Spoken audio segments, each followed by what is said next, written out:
Super સિક્સમાં હવે વાત એક ખૂબ જ સ્ટ્રોંગ અને પોઝિટિવ મેસેજ આપતા મુદ્દાની. અત્યારે તમામ સોસાયટી અને ફ્લેટમાં પાર્કિંગનો પ્રશ્ન સૌથી વિકટ છે. અનેક બિનજરૂરી વાહનોના કારણે પાર્કિંગની જગ્યા નથી હોતી. આ જ રીતે પાર્કિંગમાં ધૂળ ખાઈ રહેલી સાયકલો જોઈને બાપુનગરમાં રહેતા પહેલ ફાઉન્ડેશનના મુકેશ પડસાળાને એક વિચાર આવ્યો અને કેટલાક લોકોને મળ્યો તેનો ફાયદો. સોસાયટી અને ફ્લેટમાં ધૂળ ખાઈ રહેલી સાયકલને સર્વિસ કરાવી જરૂરિયાતમંદ લોકોને આપે છે પહેલ ફાઉન્ડેશન. કોરોના કાળથી જ અત્યાર સુધીમાં તેમણે 500થી વધારે સાયકલો સર્વિસ કરાવી વિદ્યાર્થીઓ તેમજ જરૂરત હોય તેવા લોકોને ભેટ સ્વરૂપે આપી છે. 1000થી વધુ લોકોને સાયકલ આપવાનો તેમનો ટાર્ગેટ છે. મુકેશ પડસાળાને તેમના મિત્રના ફ્લેટના પાર્કિંગમાં અનેક સાયકલ ધૂળ ખાતી દેખાઈ હતી. આ જોઈને તેમને વિચાર આવ્યો કે આવી સાયકલ જરૂરિયાતમંદોને આપીને તેમની જરૂરિયાત પૂરી કરી શકાય.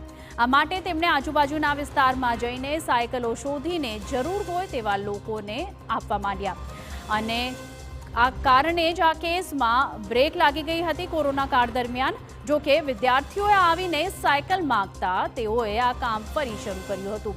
તેમની આ કામગીરી જોઈને સાયકલ સ્ટોરના સંચાલક પણ ફ્રીમાં સાયકલ સર્વિસ કરી આપે છે અને સેવા યજ્ઞના આ કાર્યને પહેલ ફાઉન્ડેશને નામ આપ્યું છે.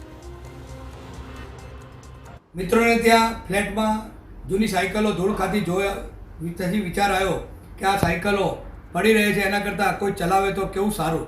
મિત્રોને મેં વિચાર રજૂ કર્યો. મિત્રોની તૈયારીઓ બતાવી કે ભાઈ તમે આ સાયકલો લઈ જાઓ, અમારે કોઈ આનો ચાર્જ લેવો નથી. અને મિત્રની એક સાયકલની દુકાન દેવી સાયકલ પર આ સાયકલો પહોંચાડી તેમણે ફ્રીમાં સર્વિસ કરી આપી. કોરોના પહેલાંની આ પ્રવૃત્તિને આજે વેગ ઘણો મળી ગયો છે. 500 સાયકલો અમે જરૂરિયાતમંદ બાળકોને સાયકલો આપી છે. દાતાઓની મદદથી સર્વિસમેનોને 15 સાયકલ નવી પણ આપવામાં આવી છે. આ માટે અમારી પાસે ટીમબળ પણ મોટું થઈ ગયું છે. 20થી 25 છોકરાઓ આખા અમદાવાદમાં આ કામ કરી રહ્યા છે. જૂની સાયકલો શોધે છે અને અમને જાણ કરે છે. ટેમ્પોવાળા પણ અમને ફ્રીમાં સર્વિસ કરી આપે છે અને આ પ્રમાણે અમારી સાયકલને વેગ મળ્યો છે.